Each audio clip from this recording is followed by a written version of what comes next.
Of all the railways of Great Britain, the Great Western Railway has always commanded the greatest loyalty and fanaticism among its followers. Railway enthusiasts have debated endlessly as to what was the best steam locomotive design of all. But to Great Western fans, the only locomotives that could possibly gain that accolade were the King's, the Great Western's ultimate express passenger locomotive design.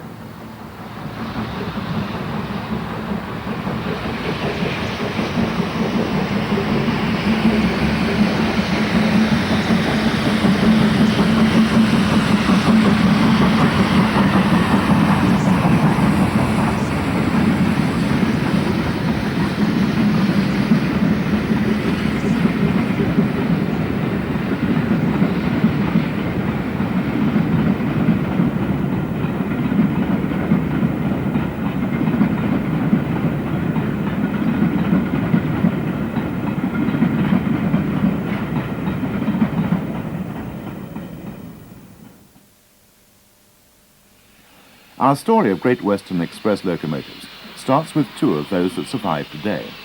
Firstly, a member of the Castle family, Clun Castle, coming off shed in the last days of steam to work a special rail tour and passing a hall awaiting works.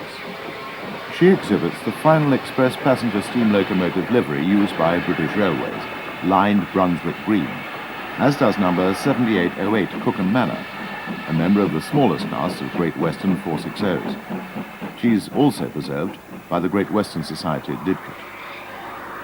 The Manors were produced in the 1930s primarily for working passenger trains over Great Western lines that had been built and were maintained to rather lighter standards than the principal main lines. This was both because the density of traffic was much lower and that they were built to lower specifications than main lines. Of course, these tended to be the further flung parts of the empire, and it would have been uneconomic to upgrade them to the same extent as the main lines, so lighter weight locomotives were the obvious requirement. These rail tours in the mid-1960s echoed the great days of steam, the Manors having been used on all parts of the Great Western system, both as train locomotives and as pilot engines, particularly fulfilling the latter function in South Devon, where a number of them were allocated to Plymouth and Newton Abbot specifically to pilot expresses over the steeply graded line between the two towns. Perhaps the Manor's best-known work was on the lines of the former Cambrian railways, which were mainly single-track, lightly laid lines radiating from Oswestry to the coast at Aberystwyth and Barmouth. They were associated with the Cambrian system's premier train, the Cambrian Coast Express, for many years, particularly in the 1950s. The most numerous class of Great Western 460s was the Hall class, which was subdivided into 259 halls and 71 modified halls, the latter being an updated variation of the original design produced during the war. The halls were used for all types of traffic and were particularly associated with cross-country and inter-regional trains as well as holiday expresses. These engines are seen at Banbury, where many of those trains bound for the southern region via Reading and Basingstoke came onto the Western from the Great Central Main Line via a joint line from Woodward Halls. The Halls were the direct lineal descendants of the first modern express passenger locomotives of the Great Western Railway and perhaps in Great Britain. These were Churchward's Saint class, introduced in 1902 with a prototype 460 number 100. At this time, Great Western Express locomotives were still of the somewhat archaic double-frame type, which culminated in the City class, which post-dated number 100. This prototype was a radical departure from not only Great Western but all British design practices, and was the product of the fertile mind of George Jackson Churchward. Churchward was a very able and innovative engineer who'd taken over the helm of Great Western locomotive affairs from William Dean in 1902, although he had, as assistant to Dean, effectively run them since the late 1890s. Although his entire career was devoted to the Great Western, Churchward was anything but insular, and he studied continental and American design practices with a view to their incorporation into his own schemes. After the myriad of small locomotives produced under Dean, which were classic Victorian designs, Churchward, released from the constraints of the broad gauge, which had been abolished in 1892, was able to look forward to the 20th century and proposed a locomotive policy which would see only a limited number of classes of engines to cover all motive power requirements. The standardization policy was based on the standardization of components, most notably in boiler design, these being switchable from one type of engine to another. 3 wheel sizes were envisaged: 6 foot 8.5 inches for express locomotives, 5 foot 8 inches for mixed traffic, and 4 foot 7.5 for freight. However, the scheme was not sacrosanct, and an intermediate size of 6 feet was considered for new construction by his successor, Charles Collett. The prototype for the new locomotives, which was to blossom into the Hall class, was one of Church-Ward's 6 foot 8.5 inch Saint class, which were the production versions of the original prototype number 100. The Halls became the archetypal Great Western locomotives, and the design was further updated after the war by Hawksworth, who produced the modified Halls, and a new class, the Counties, basically an enlarged hall with a new boiler, standard number 15, and 6 foot 3 inch driving wheels. For heavy express passenger duties, Church-Ward produced a 4-cylindered version of the Saints using the same boiler. This was the celebrated Star class, the prototype of which, number 40, appeared in 1906. It was built as a 442 or Atlantic, but subsequently rebuilt as a 460, and it was the progenitor of a separate dynasty of 4-cylindered express passenger locomotives. The Stars lasted well into the 1950s, and one Lodestar is preserved as part of the National Railway Museum at York's collection. These scenes show the last of the class in action in the mid-1950s. In total, 73 Stars were built, the last in 1923. The Princess batch was the largest batch built in the summer of 1914, and Princess Margaret was withdrawn in 1957.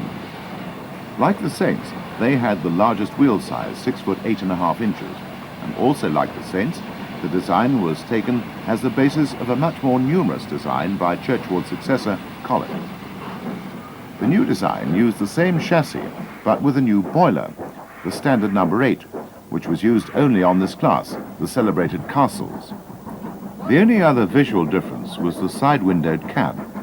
Mechanically, the cylinder diameter was increased from 15 inches to 16 inches, but otherwise the engines were enlarged Stars.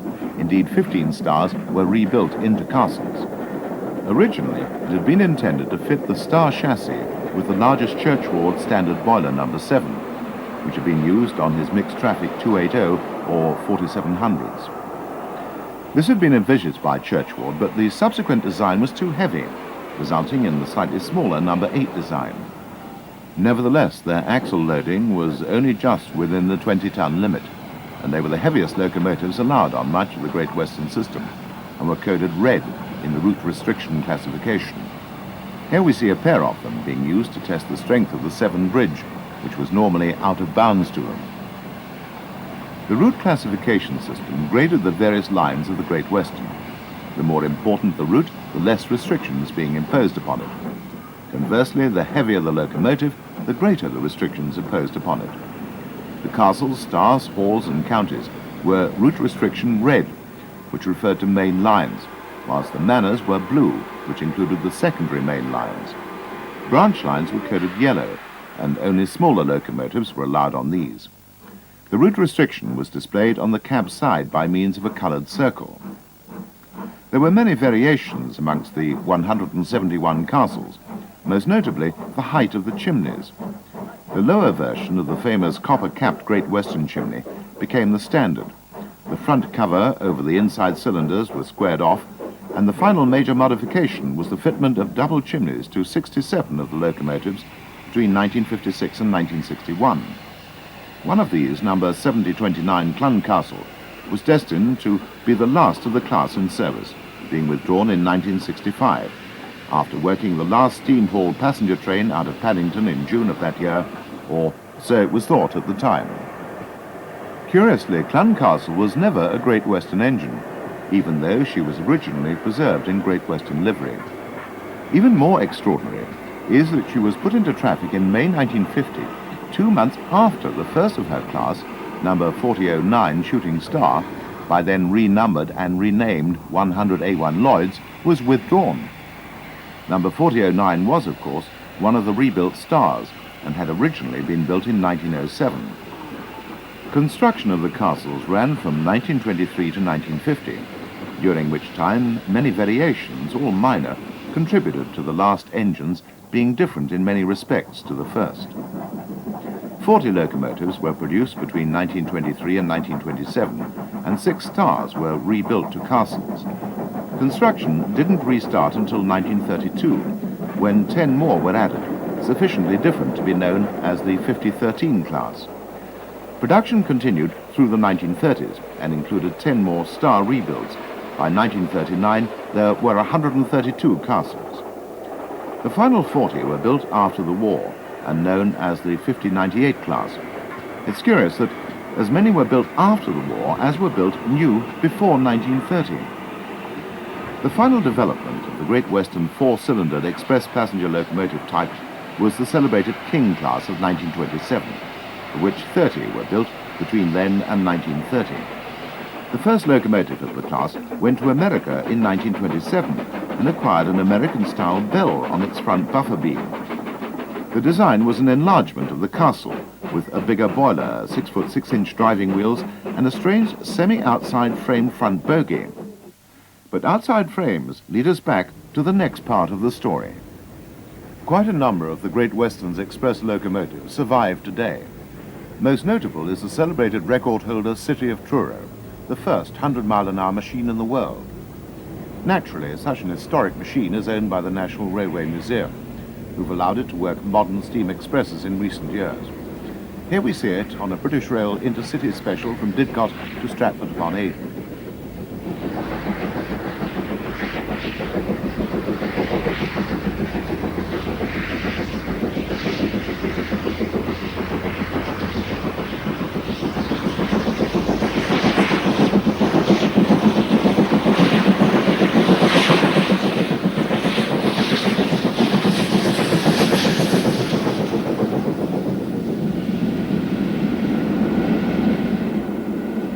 It's also been lent to preserved railways, and we see it next on an original Great Western main line, the Gloucestershire and Warwickshire Railway at Toddington.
A year later, she returned to the West Country to participate in the opening celebrations of the extended Dean Forest Railway at Lydney.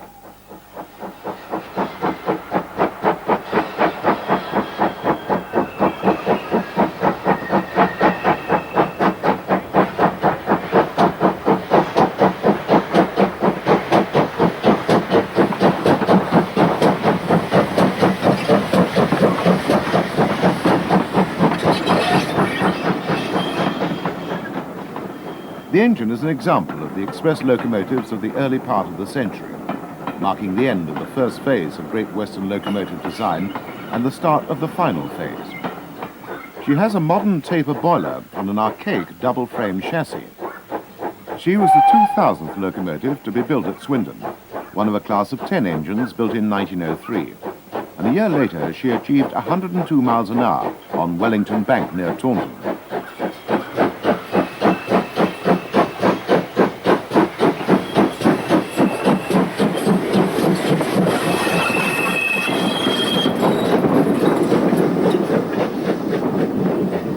The narrow exposed cab of these early engines is clearly seen here.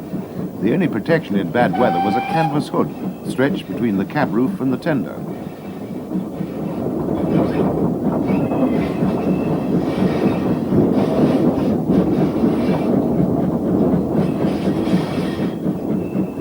steam isn't just for the boys.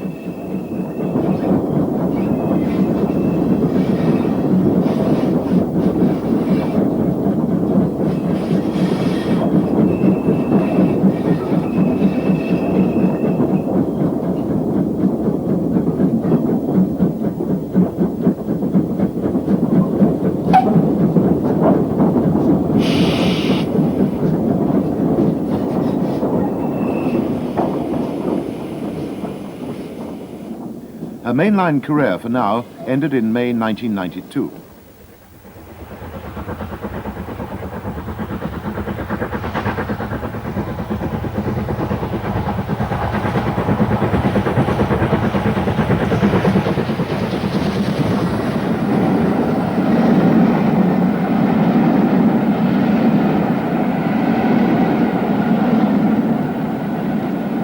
The record holder is the only survivor of the double-framed express locomotives.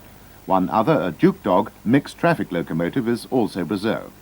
They form an important living archive.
The next series of locomotives gained their place in this programme due to their association with the Cambrian Coast Express. The Great Western Manners were light 460s, specifically built to work over lightly laid lines such as the Cambrian lines from Shrewsbury. It was here that the Cambrian Coast Express was handed over from castle haulage to manor haulage, and this was reproduced in 1991 when one of the numerous preserved manors, the 7819 Hinton Manor, relived those great days with the Cambrian Limited, a steam special from Shrewsbury to Barmouth.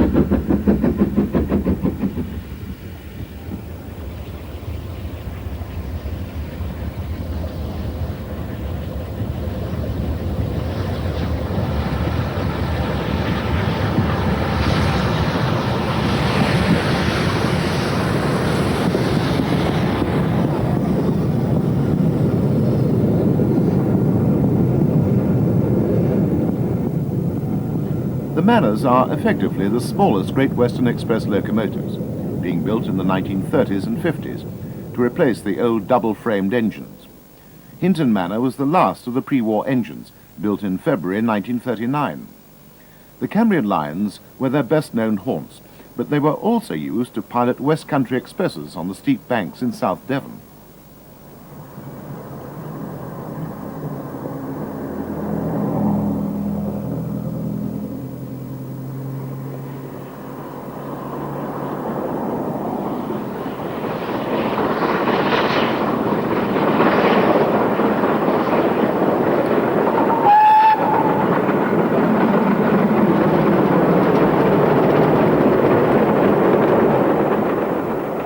On a return run, the Manor displayed the Great Western's train describer head code.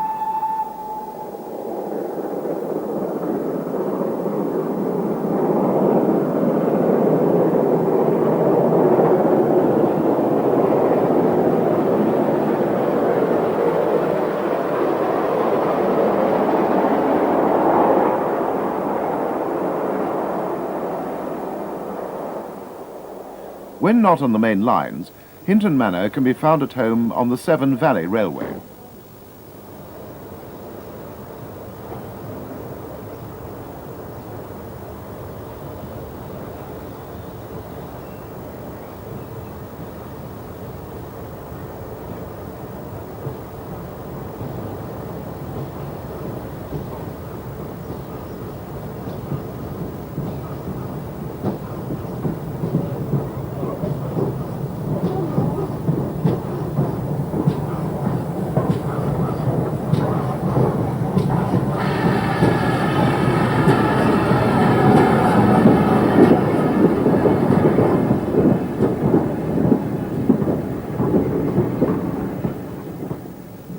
A number of the post-war manors are also preserved.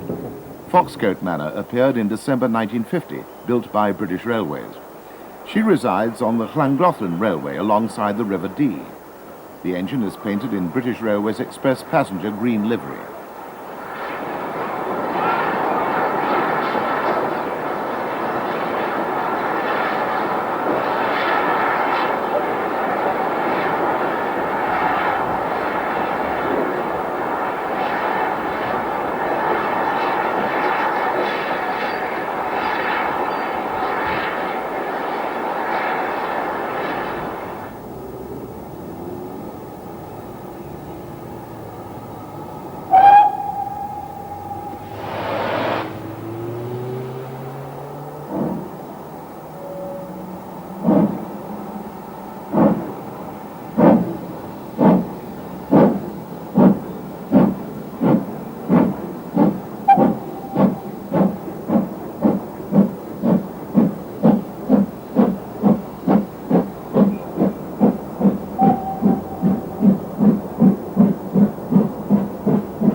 Last but one of the class, Odney Manor, works far from her original haunts on the East Lancashire Railway.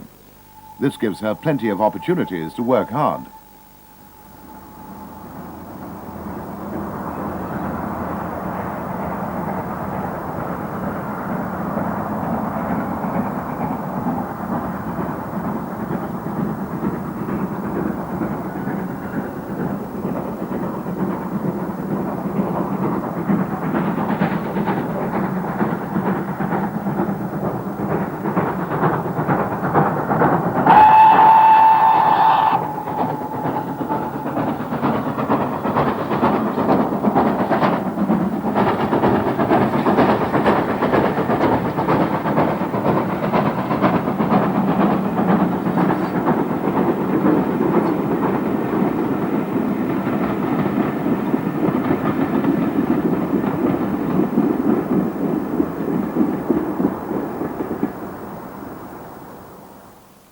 Perhaps the most versatile Great Western locomotives were the Halls. Their express duties included through trains from the Great Central Railway via Banbury to the South and West Country, and it's on the preserved part of the Great Central that we see our first Hall, Witherslack, of the modified Hall class, which was a post-war improvement of the original Hall class of 1924. The first locomotive of the class was a rebuild of Churchward's first type of express passenger 460s of the Saint class. 6990 was built in April 1948 and is therefore a British Railways engine.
Great Central is the longest preserved main line and is to reinstall double track, enabling a full express service to be recreated. In time, it will be an intercity line connecting the cities of Nottingham and Leicester.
Nine months younger than Witherslack Hall is Burton Agnes Hall, which still works on the main lines.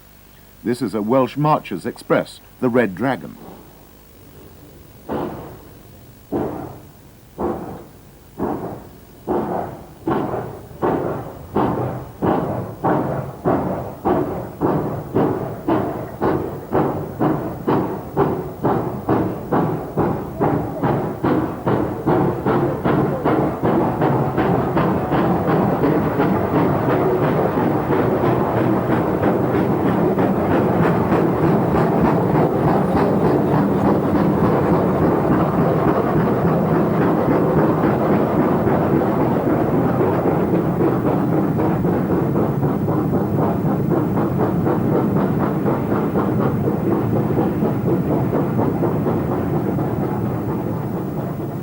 This engine normally resides at Didcot in Oxfordshire, but has a British Rail's mainline ticket, which allows it to be used on steam specials.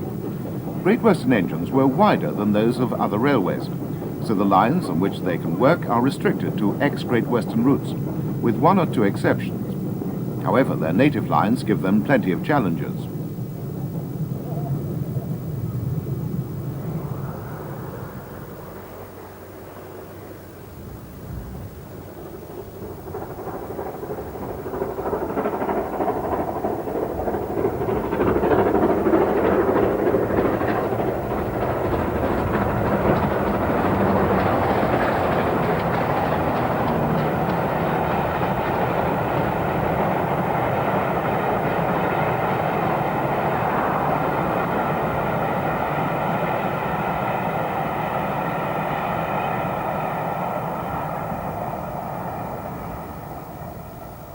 This is the same train returning from Shrewsbury.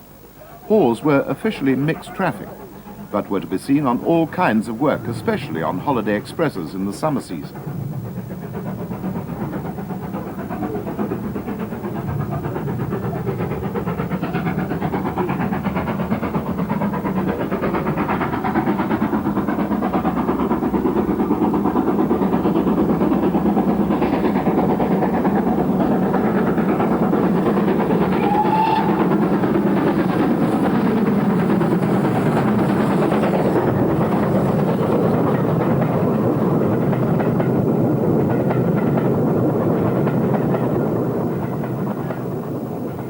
On her home route from Didcot, Burton Agnes Hall leads the Cathedral's Express.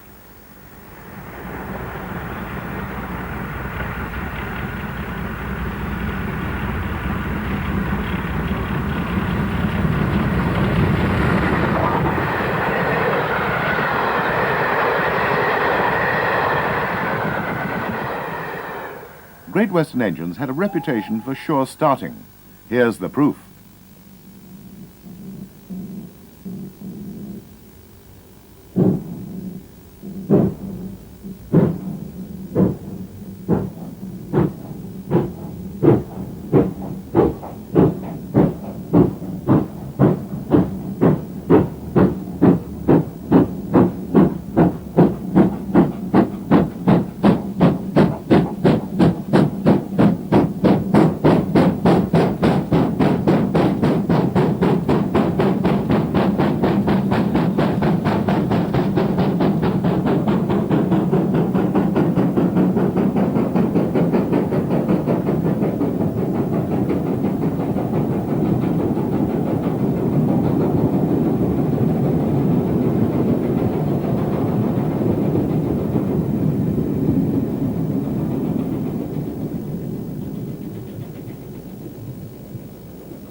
Purely for express passenger duties were the castles. Nunney Castle is a shedmate of Burton Agnes Hall at Didcot, but ran in on the Great Central Railway in 1990 before being released onto G.W.R. metals.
Painted in the very last livery used for steam on G.W.R., unlined green, the castle is next seen on the part of the Great Central that will eventually be double-track once again.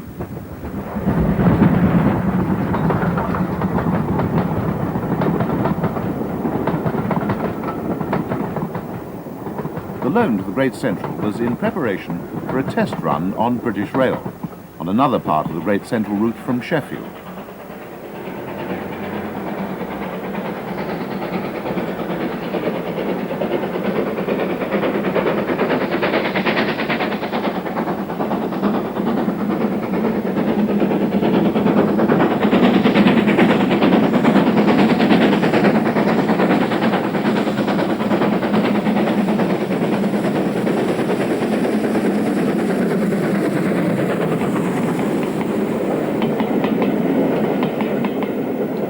A loaded test run is one of the requirements made by British Rail before accepting a locomotive for working on modern steam specials.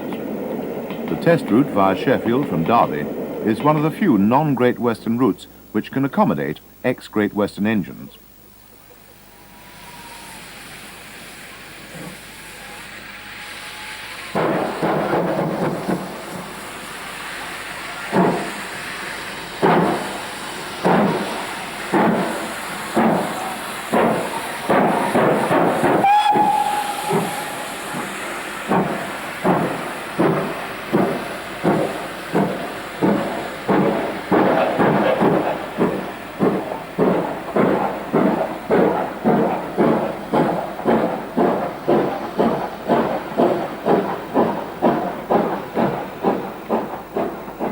The test route is well chosen, with a severe bank at Woodhouse on one side of Sheffield and a 1 in 100 bank immediately after the stop in the city.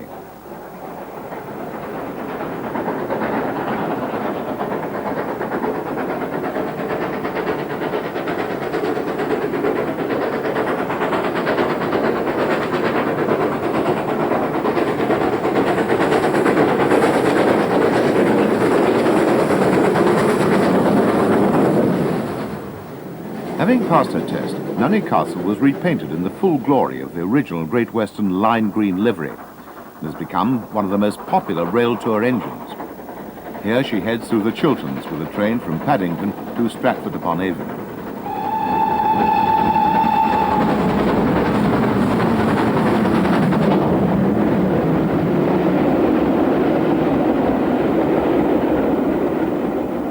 Now the oldest working castle in Great Britain, Pendennis Castle works in Australia, Nunney Castle was built in 1934, 11 years after the first of the class was produced.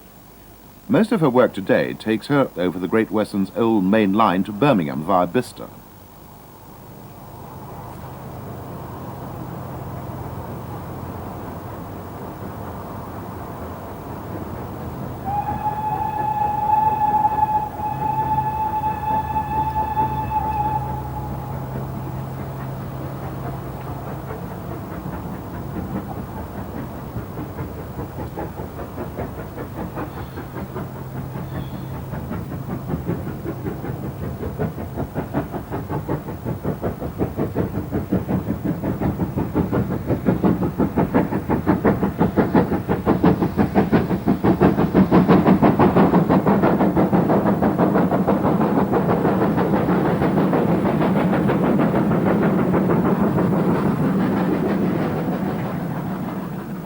She's based at Didcot on the Oxford route.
Although this is a train for Sheffield, most trains from London visit Stratford-upon-Avon, where engines have to run nearly into Birmingham to turn, giving the opportunity to see the rear of the engine and tender, as Nunney Castle returns to Shakespeare's birthplace.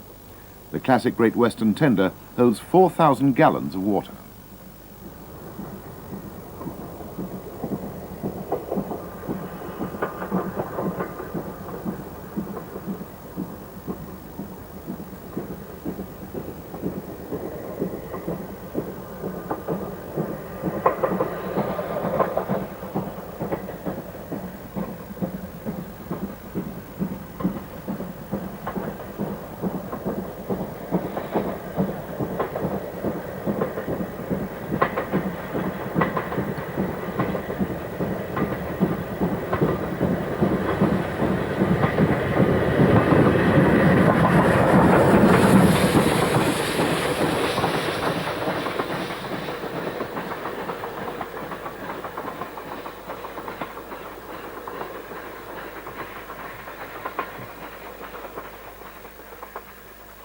The Great Central is the location of our next castle shot.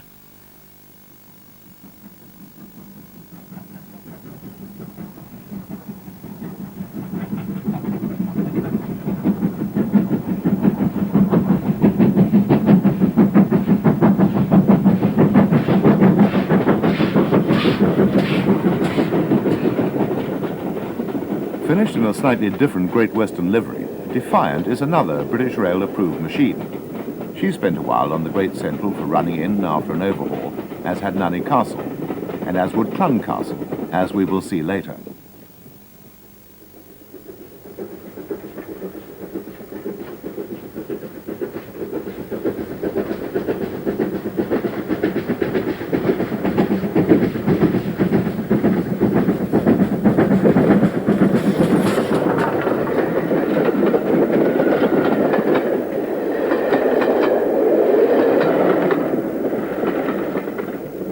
This engine has also worked on the other preserved main line, the Gloucestershire and Warwickshire. Here she recreated the route's famous named express, the Cornishman, which ran to the Duchy from Birmingham via Stratford-upon-Avon and Cheltenham.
The present G.W.R. intends eventually to reach Cheltenham, but for now runs from Toddington in the Cotswolds to Gretna.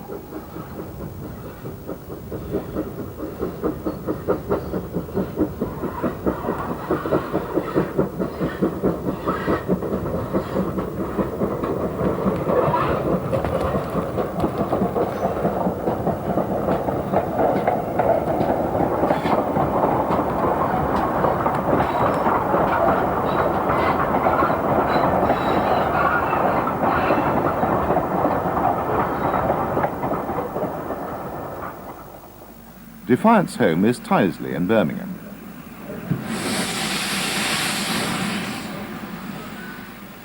Originally named Ogmore Castle, the engine received its present name in 1941 as part of a batch of engines renamed to commemorate Battle of Britain aircraft. She was built in 1939.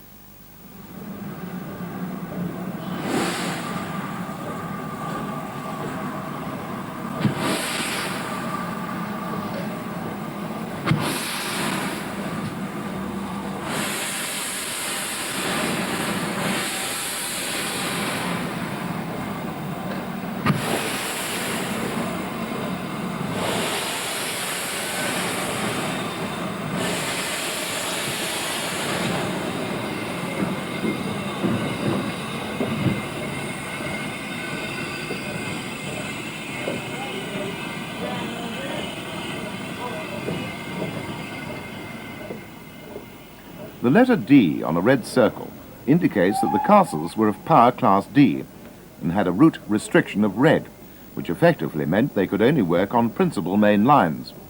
The heaviest locomotives, the Kings, one of which can be seen here, were double red, confined to a very few routes.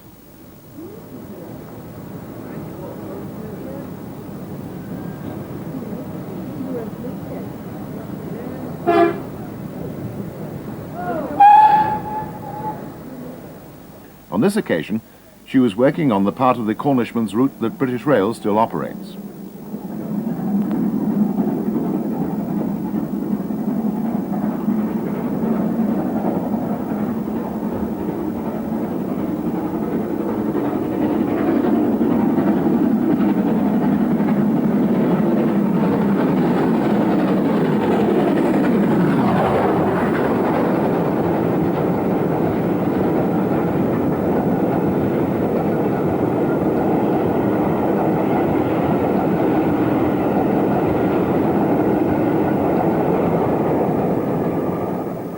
After Henley and Arden, there's a stiff climb up to Danzy and Wood End Tunnel.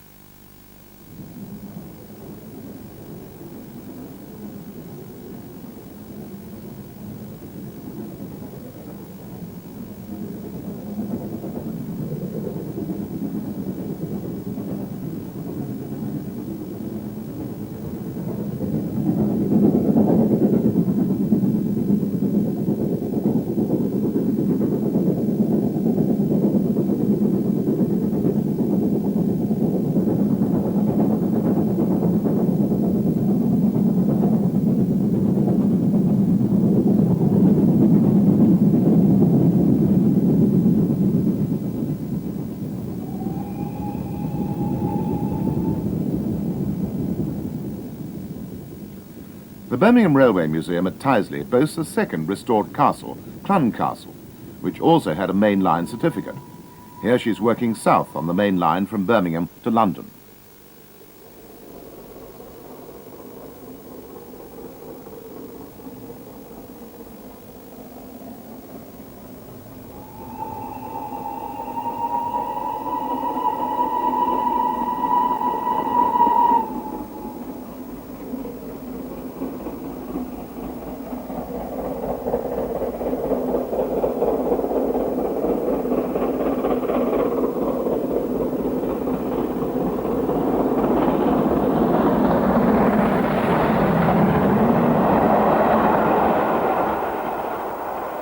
Clun is one of the final post-war batch of castles and was built in 1950.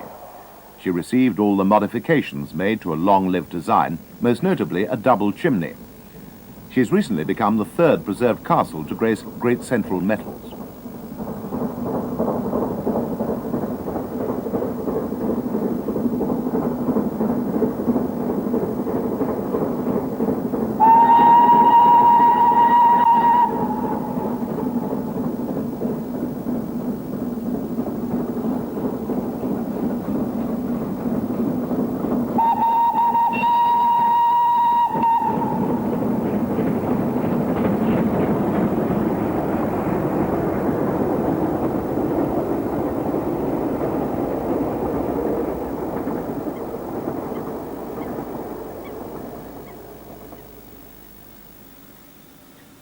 Top of the heap were, of course, the aptly named Kings.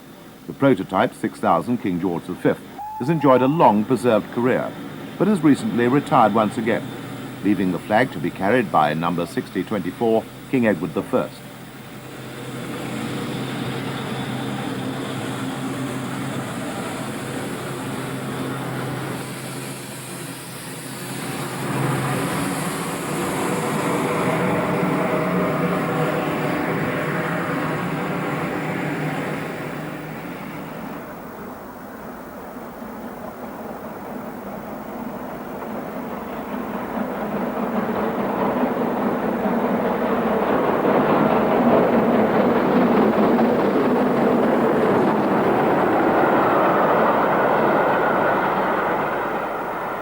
This was the Royal Venturer, a fitting name for a train headed by a king, which has travelled to places never previously visited by the top-linked Great Western Express locomotives. However, most of its work, like the castles, has been over the old Great Western Birmingham main line.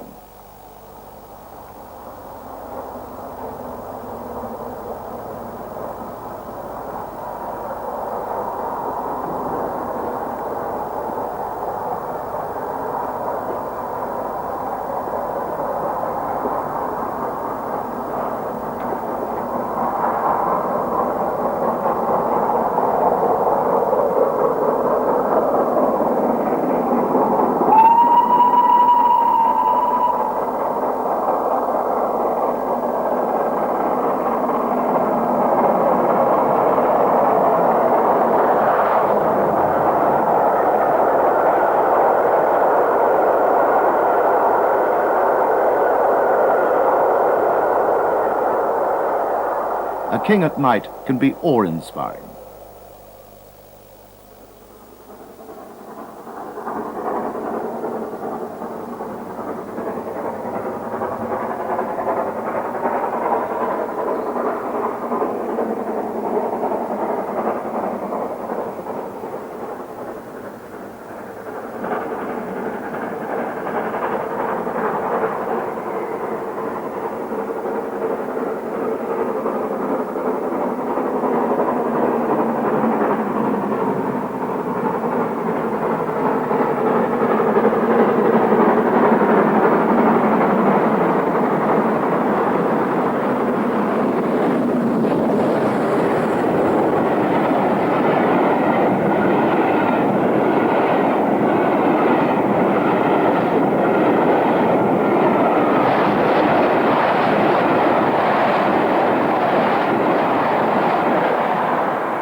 But the true spiritual home of the Great Western is Paddington, Brunel's great vaulted cathedral of a terminus.